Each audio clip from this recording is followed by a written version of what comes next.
Assalamualaikum warahmatullahi wabarakatuh. Jumpa lagi bersama saya Hadi di channel Ngulik Sejarah. Dan pada video kali ini saya akan kembali lagi membacakan suatu kisah misteri. Kali ini berjudul tentang sebuah kisah akibat membuang pembalut sembarangan. Cerita kali ini ditulis oleh akun yang bernama Mbak Reni Sukesti. Nantinya kalian juga bisa mengunjungi thread beliau secara langsung. Yuk, daripada kita lama-lama, daripada kita penasaran bagaimana kisahnya, mari kita langsung saja menuju ke ceritanya. Perhatikan baik-baik karena ceritanya akan segera saya mulai.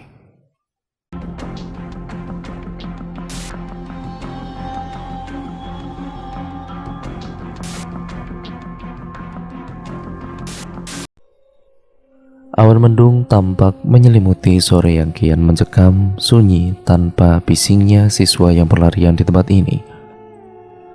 Peristiwa mengerikan itu sudah terjadi cukup lama, namun kenangan demi kenangan tentangnya masih kurasa sampai sekarang. Tahun 2008, riuh ramai mewarnai hari Senin di SMP tempatku belajar. Hari Senin di mana semua siswa diwajibkan mengikuti upacara dengan segala macam peraturannya. Upacara yang begitu hikmat lalu berubah saat komandan upacara akan memasuki lapangan. Brak! Tepat di belakangku, siswa perempuan yang tidak lain temanku sendiri yaitu Hani tiba-tiba pingsan. Segera kami kemudian berada di dekatnya menggotong untuk dipindahkan ke ruang UKS. Namun hal yang tak terduga itu pun terjadi. Badan Hani tidak dapat kami angkat karena sangat berat sekali. Saat kami berusaha untuk menggotongnya lagi, Hani mendadak bangun dan memindai wajah kami dengan tatapan matanya yang mengerikan. Hihihihi. Suara cekikikan Hani yang cukup keras begitu mengerikan. Sontak kami pun menjauh hingga upacara diberhentikan karena kegaduhan ini. Ada apa ini? Tanya Pak Tono, selaku wali kelas 8A. Hani kesurupan, Pak, jawab temanku Febri ketakutan. Seketika Pak Tono mendekati Hani dan mencoba untuk menyadarkannya. Dengan sigap Pak Tono memegang kening Hani seraya membacakan doa. Buak! Hal tak terduga, Pak Tono jatuh tersungkur akibat tendangan Hani yang begitu kencangnya. Brak! Dari tempat lain, jatuh 3 siswi secara bersamaan. Seketika semua peserta upacara membubarkan barisannya dan menolong teman mereka yang pingsan. Hal tak terduga dari mereka bertiga, semuanya itu kerasukan, sama seperti Hani. Pak Guru pun kemudian menyadarkan murid mereka yang kerasukan itu. Namun di luar logika, satu persatu banyak siswi yang mendadak pingsan lanjut kerasukan dalam jumlah yang sangat banyak. Resti, seseorang dari belakang memanggil namaku. Kak Soleh, ada apa kak? Tanyaku pada kakak kelasku yang bernama Soleh itu. Kamu santri kan? Tolong bantu kakak menyadarkan mereka, ujarnya. Sebisaku ya kak, terangku. Siap res, ucapnya. Aku pun kemudian bersama Kak Soleh ini mencoba membantu para guru menyadarkan teman-teman kami yang kerasukan itu. Dengan susah payah satu persatu dari mereka yang jumlahnya cukup banyak dapat kami atasi. Berbekal ilmu agama yang kuperoleh dari kedua orang tuaku, juga guru ngaji yang selalu membimbingku dari kecil hingga remaja ini, kusuruh mereka yang sudah sadar untuk segera berwudu dan bersolawat sebanyak mungkin. Aku juga mengingatkan baik kepada mereka yang kerasukan maupun tidak, untuk terus bersolawat dan juga melanggengkan wudunya, serta jangan sampai pikiran mereka ini kosong. Karena seseorang yang berpikiran kosong mudah untuk dijamah mereka yang mencari-cari kesempatan. Waktu menunjukkan pukul 1 siang, namun kami yang mencoba untuk menyadarkan mereka mulai kelelahan. Para siswi sebagian sudah sadar, namun banyak juga yang dari mereka ini pingsan dan kesurupan lagi. Karena kewalahan menghadapi mereka, para guru bersepakat untuk mendatangkan kiai setempat. Pukul 2 siang, Pak Tono datang bersama Pak Kiai Anwar dan langsung menangani mereka yang kerasukan itu. Hani temanku yang sudah sadar mendadak pingsan dan kerasukan lagi. Seperti ingin menyerah saja, tiba-tiba siswi yang lain juga seperti itu. Kiai Anwar pun seperti mengetahui sesuatu. Beliau menyuruhku untuk memegangi tangan Hani. Yang kencang, jangan sampai terlepas, Jelas beliau. Iya Kiai, ucapku dan juga Kak Soleh bersamaan. Jangan ganggu urusanku, teriak Hani. Aku dan juga Kak Soleh ini kaget mendapati Hani berteriak dengan suara yang mengerikan. Ada perlu apa? Kamu masuk ke tubuh anak ini? Tanya Kiai Anwar. Hihihi. Sosok yang merasuki Hani tertawa mengerikan. Aku marah, aku kesal. Semua murid di sini mengotori tempatku. Mereka semua harus mendapatkan ganjarannya. Jelas sosok yang merasuki Hani. Setelah diusut ternyata banyak para siswa yang membuang pembalut mereka sembarangan. Dan yang lebih parahnya lagi, banyak dari pembalut itu tidak dicuci terlebih dahulu. Setelah mencoba negosiasi dengan makhluk yang merasuki tubuh Hani, akhirnya makhluk itu mau keluar dan tidak meneror para siswi dengan beberapa syarat yang diajukan. Pak Guru dan juga Kiai Anwar pun menyetujui syarat yang diajukan. Pukul 4 sore semua siswi sudah dalam keadaan yang normal. Meski saat kulihat mereka, tampak wajah-wajah yang menyiratkan rasa takut. Aku paham dengan keadaan mereka yang seperti itu. Mereka tidak tahu kalau perbuatan mereka akan berimbas begitu menakutkan. Hari berikutnya seluruh siswa diliburkan jam belajarnya dan diganti dengan acara bersih-bersih sekolah. Tanpa diduga ternyata para siswi sekolah ini begitu jorok. Bagaimana tidak, sampah pembalut yang dikumpulkan sampai ada beberapa kantong kresek. Dan yang membuat jijik yaitu sampah pembalut itu tidak dicuci sama sekali, sehingga baunya sangat menyengat, bahkan membuat siapapun mau muntah. Alhamdulillah, hari-hari setelahnya tidak ada lagi kasus siswi yang kesurupan setelah pingsan sebelumnya. Resti, terdengar seseorang memanggilku, menyentak lamunanku tentang sekolahan ini 15 tahun yang lalu. Kulihat dengan seksama seseorang yang barusan memanggilku, hingga Hani, ku perjelas seseorang yang sudah berada di depanku ini. Ku sentuh pipihnya, ku bingkai wajahnya yang tampak berubah. Hani, ini kamu? Ucapku mengulang. Astagfirullah, iyalah, ini aku Hani, terangnya. Kami pun berpelukan melepas rindu. Sudah 10 tahun lebih kami tidak bertemu, dan saat bertemu sudah banyak perubahan yang terjadi pada diri kami. Kulihat wajah Ayu Hani yang mengenakan hijab sama sepertiku. Setelah bercerita panjang kali lebar, ternyata Hani sudah berhijrah. Hani masuk ke salah satu pesantren setelah lulus dari SMP, dan kini dia sudah menikah dengan seorang gus dan mempunyai santri. Kalian, terdengar suara seseorang yang memanggil nama kami. Aku baru sadar kami datang ke sekolah tempat kami dulu belajar untuk reunian. Acara reunian terletak di lantai 1, sedang aku dan juga Hani masih mengobrol di lantai 3 bangunan ini. Ya sudah, ayo, suruh orang yang tidak lain adalah Kak Soleh yang sekarang sudah menjadi suamiku. Aku dan juga Hani lantas tertawa sesaat setelah mendengar kerutan dari suamiku itu. Dengan sedikit kesal, Mas Soleh turun ke lantai dasar tanpa menungguku sama sekali. Kok Kak Soleh bisa ikut reunian kita? Tanya Hani. Masa istri nggak boleh didampingi suaminya kalau mau reunian? Ucapku dengan memainkan mata. Tampak raut tidak percaya dari wajah Hani. Serius Res? Ucapnya tidak percaya. Kami pun tertawa bersama, mentertawai kisah hidup kami yang tidak terduga. Hingga kemudian, prang! Mata kami sama-sama tertuju ke suatu tempat di mana asal bunyi itu. Di pojok tangga menuju lantai 4 bangunan ini, kami sama-sama menghadap ke arah itu, di mana toilet yang menjadi saksi bisu kejadian mengerikan tempo dulu. Astagfirullahaladzim, lafal istighfar terucap dari mulut kami. Sosok makhluk mengerikan melintas di depan toilet, membuat bulu kuduk kami meremang hingga tidak mampu menggerakkan badan. Dek, panggil Mas Soleh seraya menepuk bahuku dari belakang. Wah, aku terperanjat hingga sedikit berteriak. Setan! Hani ikut-ikutan berteriak. Ya Allah, astagfirullahaladzim. Mas Soleh, apa-apaan sih mas? Ngagetin adik aja kamu. Ucapku sedikit berteriak. Kalian itu, cepat turun, titah Mas Soleh. Aku dan juga Hani masih terkejut dengan napas yang belum beraturan. Baru saja kami melihat sesuatu yang mengerikan dan setelah itu dikagetkan oleh Mas Soleh. Mau tidak mau, aku dan Hani mengikuti perintah Mas Soleh. Meski mulut kami ngedumel saat menuruni tangga. Kalian jangan lama-lama di tempat tadi, jangan sampai pikiran kalian kosong. Apalagi kalian sampai membuat bising. Jelas Mas Soleh membuat langkahku terhenti.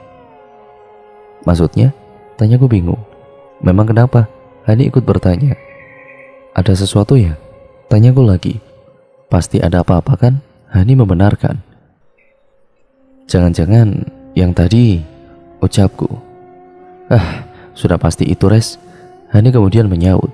Yaps, benar kata kamu Han. Apa aku bilang? Pasti ada sesuatu ya kan? Pasti ada. Ucapanku kemudian terhenti. Astagfirullahaladzim. Apakah makhluk yang bernama perempuan itu tidak bisa diam? Ucap Mas Soleh sedikit frustasi.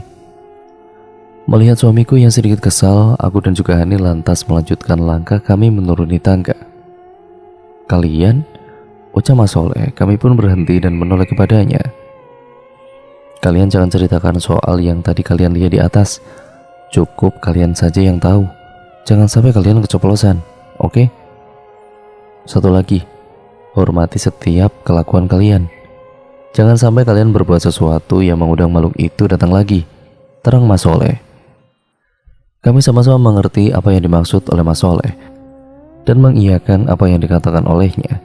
Kami semua larut dalam acara reunian kelas ini.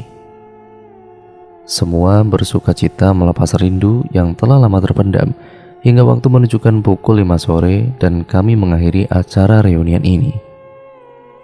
Kami lalu bersalaman dan berpamitan setelah saling menukar nomor telepon.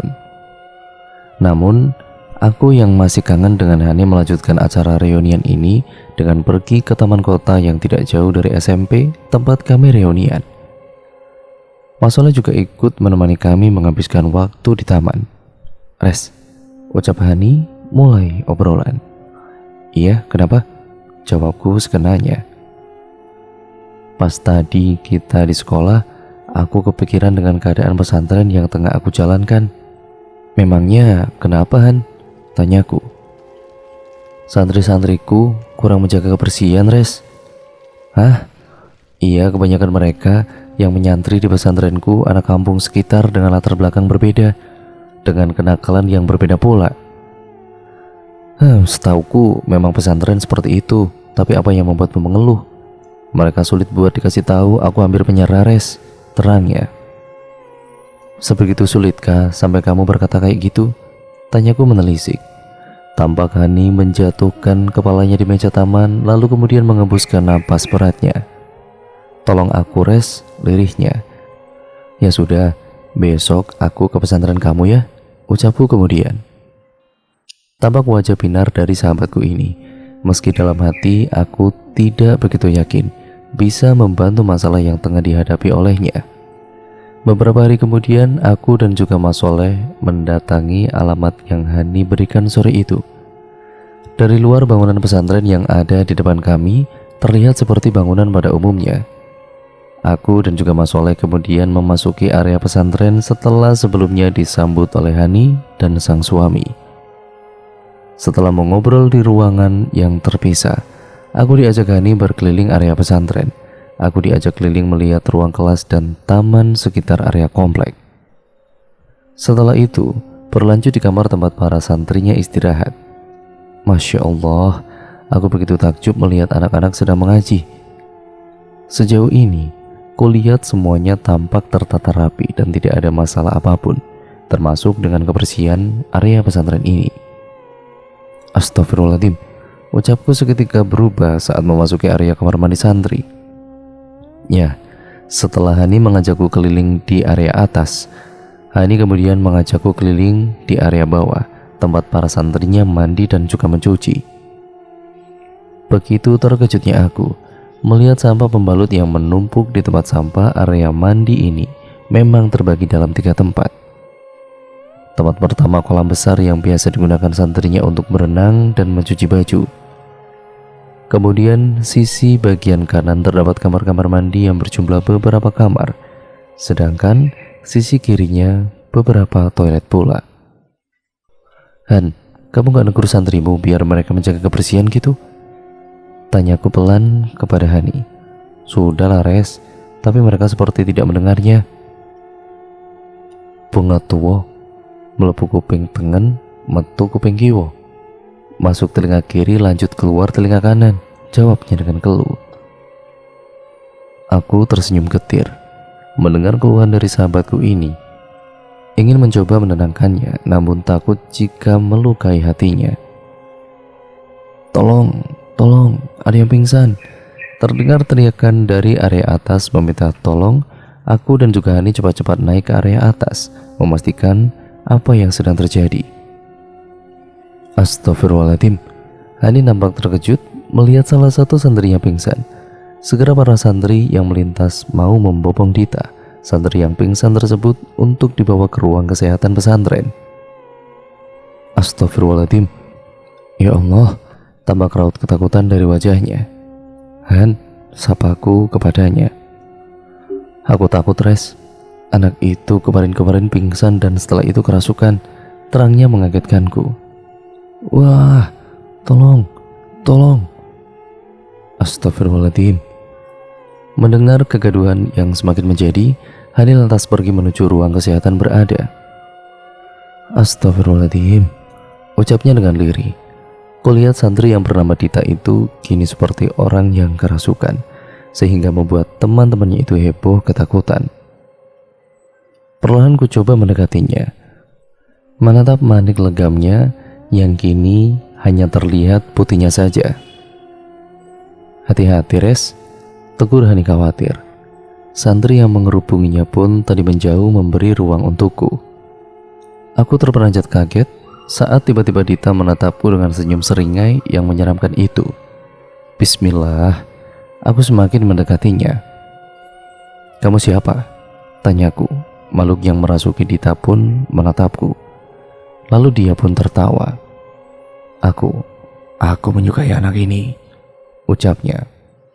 Ya, kamu suka anak ini, tapi kamu siapa? Tanyaku mengulang.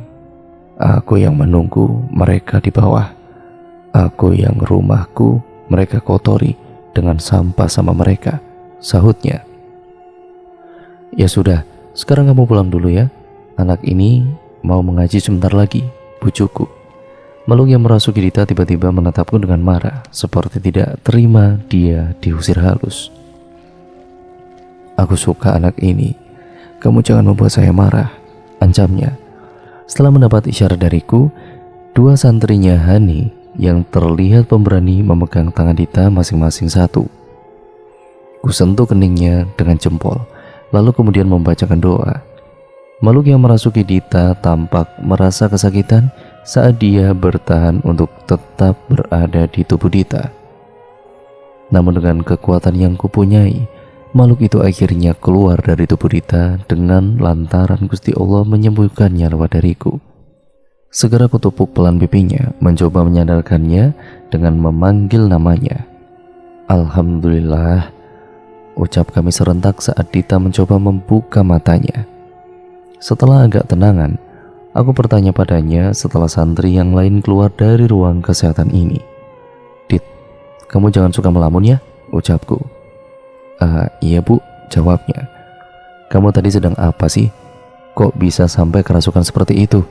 Tanya Hani mulai terpancing emosi. Han, kurai tangan Hani, lalu kemudian menyuruhnya untuk datang dan juga untuk tenang. Dita, coba kamu ceritakan mengapa kamu bisa seperti itu, suruhku padanya. Dita lalu berkata bahwa dia tadi itu pergi ke kamar mandi untuk mengganti pembalutnya yang sudah penuh. Aku tampak mengernyitkan dahi. Pasalnya, jika hanya mengganti pembalut, tidak mungkin peristiwa tadi sempat sampai terjadi. Akhirnya setelah aku desak dia mau mengatakan yang sebenarnya. Dia pun berkata bahwa dia langsung membuang pembalut itu ke sampah tanpa mencucinya dengan alasan sedang terburu-buru. Astagfirullahaladzim, lirih Hani yang dapat ku dengar. Dita, Sudah berapa kali ibu tegur kamu supaya kamu menjaga kebersihan?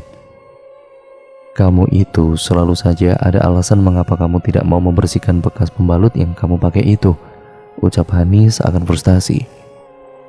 Kurai bahu sahabatku itu, lalu kemudian menenangkannya. Istighfar Han, istighfar, kataku. Dita hanya bisa menunduk ketakutan saat melihat punyainya marah seperti itu. Aku hanya bisa beristighfar melihatnya. Aku pun berpikir, jika aku berada di posisi Hani, tentu aku pasti akan seperti itu juga. Tanpa diduga, Dita yang menunduk ketakutan itu pun ambruk dan pingsan lagi. Ya Allah, ucap Hani dengan panik. Aku dan juga Hani lantas mencoba membangunkan Dita. Namun itu sia-sia saja, karena Dita tidak kunjung siuman. Mau tidak mau kami membawa Dita ke rumah sakit setempat. Dengan diantar oleh suaminya Hani, kami pun sampai di rumah sakit dengan cepat. Segera Dita dibawa ke ruang UGD untuk mendapatkan penanganan. Agak lama kita menunggu Dita yang sedang ditangani oleh pihak rumah sakit, hingga akhirnya kami diperkenankan masuk ke ruangan di mana Dita sudah dipindahkan. Assalamualaikum. Kubuka pintu kamar rawat inapnya. Tampak Dita terbaring lemah tidak berdaya. Dita menangis sesenggukan setelah kami mengelilinginya. Lalu dia meminta maaf kepada kami saat kami menanyakan bagaimana keadaan dia saat ini. Dari arah luar, seorang perawat meminta agar wali dari pasien untuk menemui dokter yang menangani Dita. Aku dan juga Hani pun lantas pergi ke ruangan di mana dokter tengah menunggui kami. Dokter mengatakan kalau keadaan Dita sangat tidak baik, di mana Dita kekurangan cairan darah dalam tubuhnya. Astagfirullahaladzim, ya Allah, lirih Hani. Kuusap lengannya, lalu berkata padanya untuk bersabar. Setelah konsultasi dengan dokter yang menangani Dita, aku dan juga Hani kembali ke ruangan Dita di mana dia dirawat. Tanpa diduga ternyata Dita kerasukan lagi setelah aku dan juga Hani keluar. Tampak Mas Soleh ini dibantu suaminya Hani mengeluarkan makhluk yang merasuki Dita lagi. Tanpa memakan waktu lama, makhluk itu dapat dikeluarkan tanpa menyakiti Dita. Saat Dita masih belum sadar, Hani ini lantas menceritakan semua yang terjadi pada suaminya dan juga Mas Soleh. Hani juga memberitahu keadaan Dita saat ini, tentang keadaan yang tidak baik-baik saja. Saat Hani menceritakan secara rinci tentang bagaimana Dita bisa sampai terbaring di rumah sakit ini kepada suaminya dan juga Mas Soleh. Mas Soleh tampak menatap sesuatu yang menjadi bibit dari peristiwa yang sedang terjadi saat ini. Hingga tiba-tiba saja suara panggilan telepon Hani ini berdering. Dari pesantren, ucapnya sekilas. Assalamualaikum. Salam Hani menjawab panggilan telepon. Astagfirullah. Ucapan ini disertai raut muka yang sangat-sangat pucat. Ada apa Han? Tanyaku pada sahabatku itu. Hani lalu melihat kami semua dan, ayo kita pulang. Pondok sedang tidak baik-baik saja, ucapnya kemudian. Tanpa diduga pondok yang sedang dalam keadaan kacau setibanya kami di pesantren ini. Rama, kenapa telepon dari kami tidak diangkat? Tegas seseorang ibu parubaya dari belakang. Kami semua lantas menoleh ke belakang dan menyalami ibu tersebut. Ya, ibu parubaya itu adalah ibu dari Mas Rama alias mertua Hani. Mas Rama lalu mengambil telepon yang berada dalam sakunya. Lalu, pantas kehabisan baterai mi, terang Mas Rama. Kami pun lantas memasuki aula utama pesantren ini untuk memastikan apa yang terjadi. Tidak diduga banyak santri yang tengah ditangani karena kerasukan, yaitu lebih tepatnya kesurupan massal. Tampak Hani ini memijat kepalanya begitu stres sekali di saat kulihatnya. Tampak beberapa orang yang membantu abah mertua Hani itu menyadarkan mereka yang sedang kerasukan. Begitu banyak santriwati yang kerasukan hingga masuk waktu zuhur belum bisa ditangani semuanya. Umi, bagaimana ini? Lirih Hani pada ibunya. Bismillah, semua pasti bisa ditangani. Pasrahkan semuanya kepada Allah. Kita ikhtiar, kita harus kuat, jangan jadi anak cengeng, sahut Umi dengan bijak. Kami lantas menunaikan ibadah sholat zuhur bergantian. dan kemudian menangani santriwati yang kerasukan semaksimal mungkin hingga menjelang sore tiba. Alhamdulillah, ucap kami semua melihat para santri yang kerasukan sudah sembuh semuanya. Dengan lelah yang masih terlihat, Abah lalu kemudian mengumpulkan santriwati setelah sholat maghrib. Para santriwati ini termasuk kami mendengar dengan seksama apa yang dikatakan oleh beliau. Banyak para santri yang menangis mendengar apa yang dikatakan oleh si Abah ini.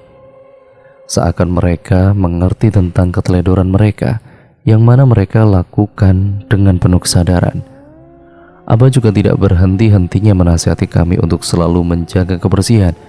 Apapun itu dan dimanapun kami berada, kami harus selalu sadar untuk membiasakan membersihkan diri, menjaga kebersihan. Azan Isya terdengar dari surau desa setempat. Kami semua lantas pergi wudu setelah Abah selesai menasihati kami. Kami pun melaksanakan sholat Isya berjamaah dengan Abah sebagai imamnya. Setelah melaksanakan ibadah sholat Isya, semua santri diberi pengumuman bahwa malam ini semua kegiatan belajar mengajar diliburkan. Terlihat wajah letih dari setiap kami yang berada di ruang tamu ini. Ya, Umi, Abah, Mas Rama, Hani, Mas Soleh, juga aku sedang berada di ruangan ini. Kami di sini masih membahas tentang kejadian yang melelahkan tadi siang, hingga waktu menunjukkan pukul 10 malam, mufakat terlaksana juga. Besok para santri juga pengurus pondok akan melaksanakan kerja bakti seharian penuh untuk membersihkan lingkungan pondok yang cukup kotor. Setelah itu, hari setelahnya akan diadakan mujahadah untuk membersihkan lingkungan pondok dan kesehatan rohani. Pondok yang Hani dirikan memang dilatar belakangi oleh mereka yang rata-rata putus sekolah atau mereka yang tidak mempunyai kegiatan alias luntang-lantung tanpa adanya kepastian pada mereka. Awalnya pondok yang didirikan tidak mendapat respon dari masyarakat karena mereka ini berpikir kalau bekerja lebih menghasilkan daripada menuntut ilmu agama yang nantinya akan merepotkan di kemudian hari. Namun setelah Hani merayu tetangganya yang berkelakuan kurang terpuji di masyarakat hingga tetangganya tersebut mau belajar agama di pondok, tetangga tersebut lambat hari mulai berkelakuan baik. Bahkan tetangga yang suka membuat onar dan minum minuman keras, ya kini menjadi seorang solehah yang cantik dengan hijab dan pakaian muslimnya. Akhirnya masyarakat sedikit demi sedikit mulai memasukkan anak mereka yang putus sekolah atau keluarga mereka yang berperilaku kurang bagus di lingkungan sekitar di pondoknya Mas Rama dan Hani. Kini pondok Hani berkembang pesat hingga santrinya 200-an lebih. Bukan cuma masyarakat setempat saja yang mengaji, kini banyak dari luar daerah yang ikut mengaji pula di pondok itu. Waktu menunjukkan pukul 11 malam, aku dan juga Mas Soleh pun meminta izin untuk pulang. Umi, Abah, Soleh dan juga Resti ingin pulang. Sudah kemalaman, insya Allah besok kami kesini lagi. Pamit Mas Soleh. Mengapa kalian tidak menginap di sini saja? Abah sangat senang jika kalian mau bermalam di sini. Barang sehari saja, saud Abah. Saat Mas Soleh akan berbicara, terdengar suara panggilan telepon Hani. Assalamualaikum. Ya Mufti, ada apa? Ucap Hani pada salah satu santrinya. Astagfirullahaladzim, Abah, ayo kita ke rumah sakit, sambungnya. Ada apa, Nduk? Tanya Umi. Dita kemudian ngedrop, sekarang dia di ruang ICU, jelas Hani. Kami seketika kaget mendengar apa yang dikatakan oleh Hani. Aku dan juga Mas Soleh tidak jadi pulang dan ikut ke rumah sakit bersama keluarga ini. Setelah kami sampai, kami pun langsung ke ruang di mana Dita berada. Tampak dari jendela, Hani melihat santrinya itu terbaring dengan berbagai alat medis yang mengerikan. Move, bagaimana keadaanmu? Kamu sudah makan belum? Tanya kepada santri yang menjaga Dita selepas kami pulang tadi. Tadi siang sudah, tapi malam ini belum. Dita nggak mau saya tinggal buat makan, padahal saya sudah menyuruh perawat buat jagain dia selagi saya beli nasi di luar, Bu. Jawabnya dengan lugu. Setelah aku meminta izin Mas Soleh, aku bersama Mufti, yaitu seorang santriwatinya Hani, keluar rumah sakit untuk mencari warung yang masih buka. Setelah berjalan keliling rumah sakit, aku dan juga Mufti akhirnya menemukan warung yang masih buka. Kami memesan makanan dan tidak butuh waktu lama makanan itu pun kemudian datang. Kulihat Mufti menikmati makanannya itu, dia begitu lahap. Sepertinya dia sangat lapar hingga tidak memperhatikan aku yang sedari tadi melihatnya makan. Tidak butuh waktu yang lama, makanan yang ada di depannya pun habis. Aku hanya bisa tersenyum melihat tingkah santrinya Hani ini. Di saat yang bersamaan terdengar suara panggilan telepon. Kulihat layar benda pipiku ini, ternyata tertera nama Hani di sana. Assalamualaikum, salamku. Waalaikumsalam. Ares, kamu di mana? Aku cari kok nggak ada. Tanya Hani. Aku lagi makan sama Mufti. Dia belum makan malam, Han, sahutku. Astagfirullahaladzim. Hani tampak mengucapkan istighfar. Aku hanya tersenyum kecil mengetahui kepanikan yang dia rasakan. Hani juga meminta maaf karena sudah lupa kalau di rumah sakit juga ada seseorang yang menjaga Dita. Setelah aku dan juga Mufti menghabiskan makanan kami kembali ke rumah sakit. Kami bernafas lega karena Dita ternyata sudah kembali ke ruang rawat semula. Aku cukup terkejut saat mengetahui hal itu. Betapa tidak, kini Dita sudah seperti orang yang sehat. Padahal 1 jaman yang lalu dia dalam keadaan terbaring, tidak berdaya di ruang ICU. Mas Soleh kemudian mendekatiku. Dia berkata, Res, untuk sementara waktu kita pulang dulu. Sepertinya keadaan mulai membaik, tuturnya. Aku dan juga Mas Soleh akhirnya pamit pulang kepada Abah dan juga Umi, juga pada sahabatku ini untuk pulang dahulu. Meski mereka berberat hati, namun mereka bisa paham tentang keadaan kami. Seminggu berlalu, aku dan juga Mas Soleh melakukan aktivitas kami seperti hari-hari biasanya. Mas Soleh bertani dan aku menjahit pakaian di rumah. Kami mandiri tinggal berdua, yang alhamdulillahnya kami belum menimang momongan walaupun sudah menikah 2 tahun lamanya. Orang tua kami tidak mempermasalahkan itu, karena jodoh, rezeki, dan anak adalah milik sang penguasa. Tanpa terasa matahari mulai meninggi, panas seakan menggerogoti kerongkonganku. Baru saja aku akan bangun mengambil air minum. Kulihat layar benda pipiku menampilkan panggilan telepon seseorang. Segera ku angkat panggilan dari sahabatku ini, yaitu Hani. Assalamualaikum, Bunyai Hani, gurauku.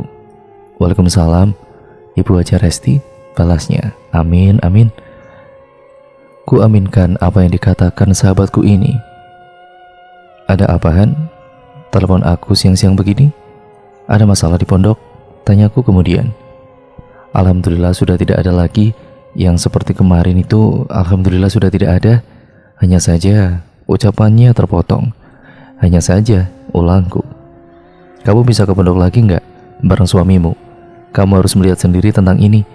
Jelasnya, aku pun menyanggupi apa yang diminta oleh sahabatku itu. Esok harinya, aku dan juga Mas Soleh pergi ke pondoknya Hani. Sesamanya di sana, aku melihat ada beberapa santri baru yang sepertinya agak bandel kalau dilihat dari luarnya. Hani menyambut kami di depan ruang tamu. Aku dan juga Mas Soleh lalu masuk dan bersalaman dengan Abah dan Umi yang juga ada di pondok ini.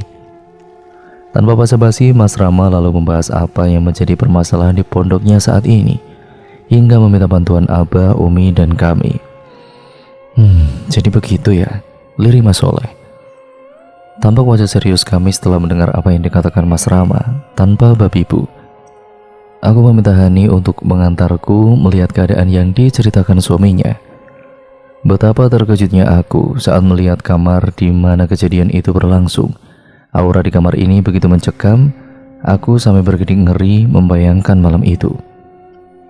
Ya, Mas Rama tadi bercerita, 2 hari setelah aku pulang, datang 7 santri dari desa yang agak jauh.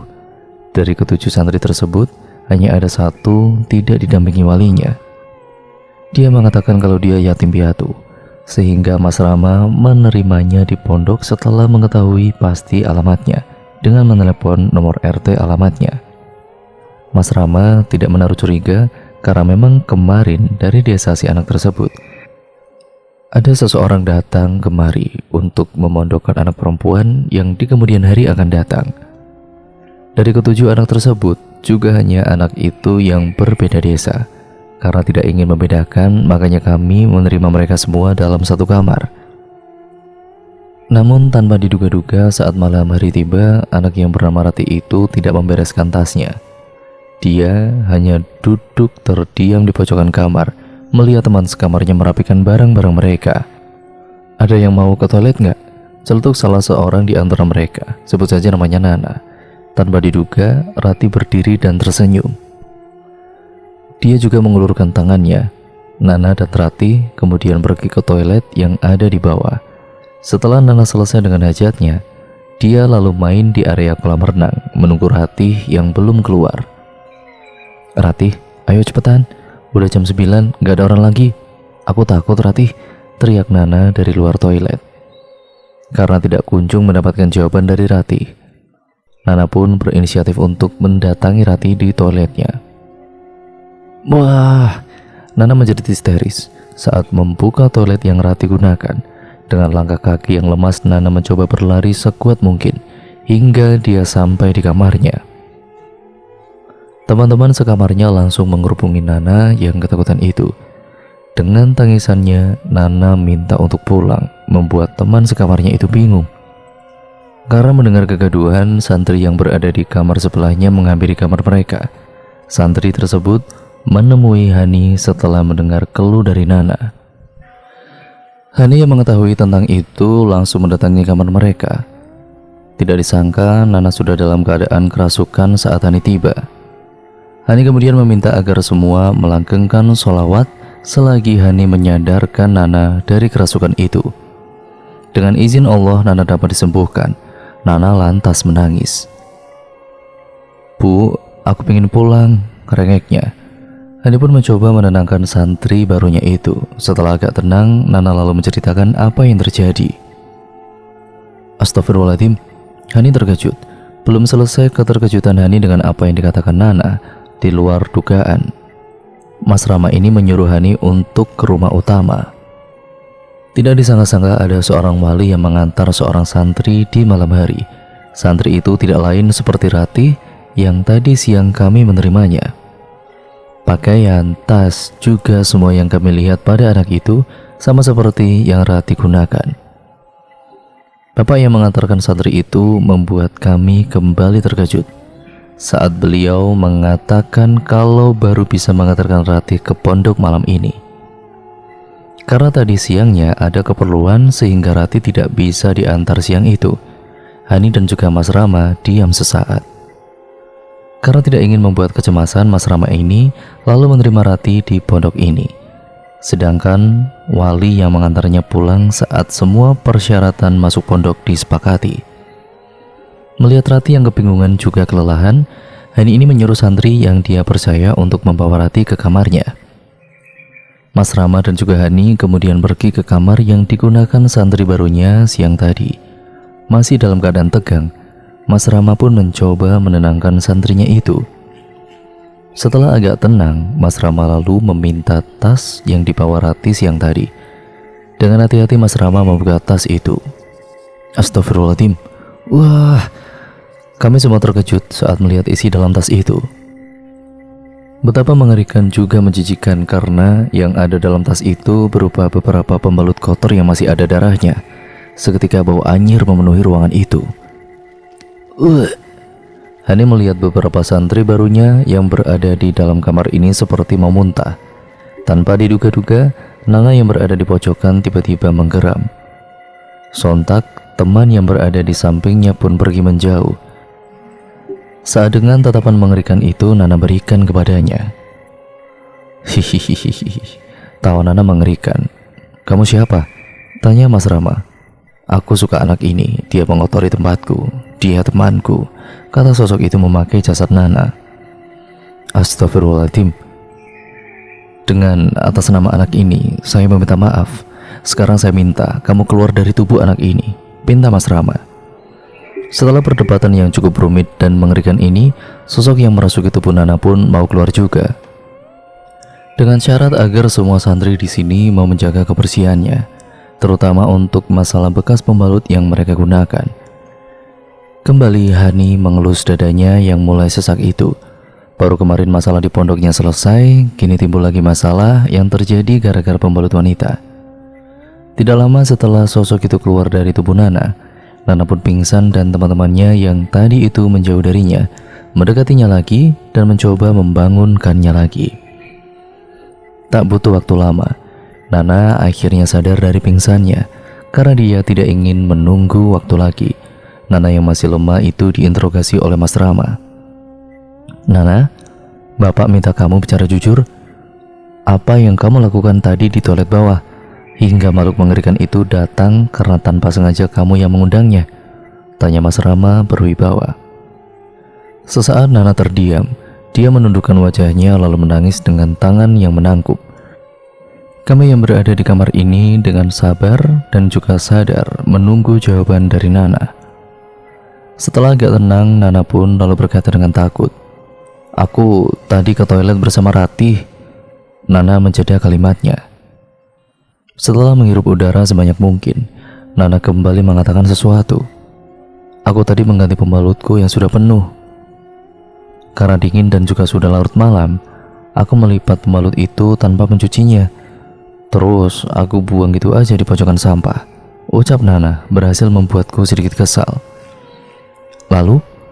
ucap Mas Rama. "Lalu aku keluar dan memainkan kakiku di area kolam renang menunggu Ratih yang belum selesai. Tapi saat aku mencoba mendatangi Ratih yang masih di toilet itu, Nana terlihat ketakutan. Nana kemudian kembali menangis histeris mengingat sosok mengerikan tadi yang dia lihat dengan matanya sendiri. Nana ketakutan sembari memeluk erat Hani. Hani dengan sabar menenangkan santrinya itu. Suasana kembali membuat ketakutan santri barunya saat hujan mengguyur pondok ini. Mereka yang baru menempati kamar ini seperti ingin mengatakan sesuatu, namun tertahan karena keadaan juga. Mas Rama yang seperti mendapatkan kode dari keadaan ini lantas menyuruh santri barunya yang berada di kamar ini untuk mengemasi barang-barang mereka dan menyuruh mereka untuk berganti kamar. Terlihat raut bahagia dari mereka, meski tidak dapat disembunyikan rasa takut masih ada pada mereka. Setelah santri barunya bernama Nana selesai mengemasi bajunya, mereka lalu diantar oleh Hani menuju kamar lain. Sedangkan Mas Rama kembali ke rumah utama. "Ratih?" ucap mereka bersamaan. "Kamu beneran Ratih?" tanya salah satu dari mereka. "Kamu beneran manusia kan?" ucap yang lain pula. Ratih yang sedang bersama dengan santri yang kusuruh tadi merasa bingung. Dia baru saja datang ke pondok ini dan belum berkenalan dengan siapapun. Tetapi beberapa orang sudah mengatakan yang tidak-tidak. "Maaf, saya Ratih. Kalian siapa? Apa pernah saya bertemu dengan kalian sebelumnya?" tanya Ratih sedikit takut. Sontak mereka yang baru berpindah kamar merasa bingung. Melihat para santrinya kebingungan, Hani lalu kemudian mengatakan sesuatu yang berhasil membuat mereka bergidik ngeri, tidak terkecuali dengan Ratih. Jadi yang tadi bersama kita di kamar itu," salah satu santri barunya berucap. "Setan," lirih yang lain. "Beneran Bu, tadi itu setan Ratih?" tanya santri yang membuat Hani tertawa. "Aku bukan setan," saut Ratih kesal lalu tertawa karena lucu.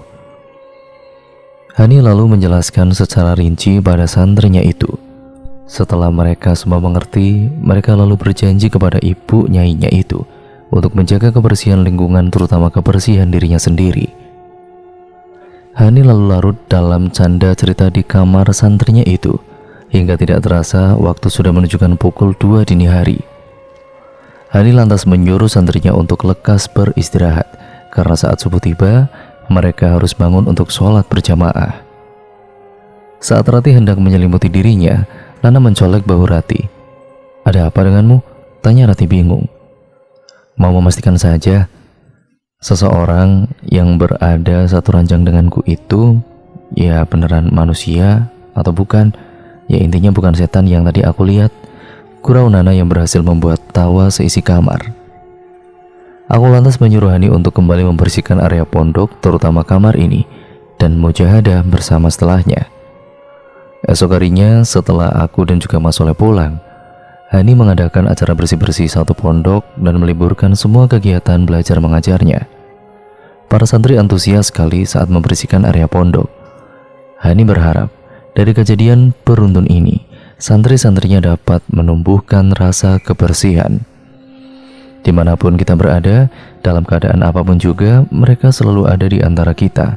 Tidak dapat dipungkiri, apa yang kita lakukan bisa membuat marah mereka. Selalu berbuat baik dimanapun dan kapanpun, terutama kaum hawa. Hendaknya kita dapat menjaga diri kita dari apapun itu, terutama saat sedang kedatangan tamu bulanan. Kebersihan mutlak yang harus dijaga. Tanpa kita sadari, mereka yang tidak terlihat benar-benar sangat menyukai wanita yang tengah datang bulan. Aura kita sangat menarik perhatian mereka. Perbanyak zikir dan sholawat. Bila tidak malas, bacalah alhamdulillahi ala kulli halin wastaghfirullaha min kulli zanbin. Dan itu dibaca saat terhaid keluar ya teman-teman. Insya Allah kita terjaga dari hausnya mereka akan darah wanita haid itu. Dan cerita pun akhirnya selesai sampai di sini ya teman-teman. Terima kasih untuk kalian semua yang sudah menyimak video kali ini dan cerita kali ini. Jangan lupa untuk kalian like, komen, dan share sebanyak-banyaknya. Jangan lupa pula untuk kalian klik tombol subscribe dan nyalakan tombol lonceng notifikasinya agar kalian tidak ketinggalan video terbaru selanjutnya dari channel ini. Sekian dan terima kasih. Kurang lebihnya mohon maaf, video ini saya akhiri ya teman-teman. Dan sampai berjumpa di video terbaru selanjutnya ya teman-teman. Untuk kalian yang memiliki pengalaman horor, kalian bisa kirimkan ke alamat email kami. Nantinya akan ditulis oleh tim saya dan nantinya juga akan saya bacakan di video selanjutnya. Sekian terima kasih, kurang lebihnya mohon maaf. Wassalamualaikum warahmatullahi wabarakatuh.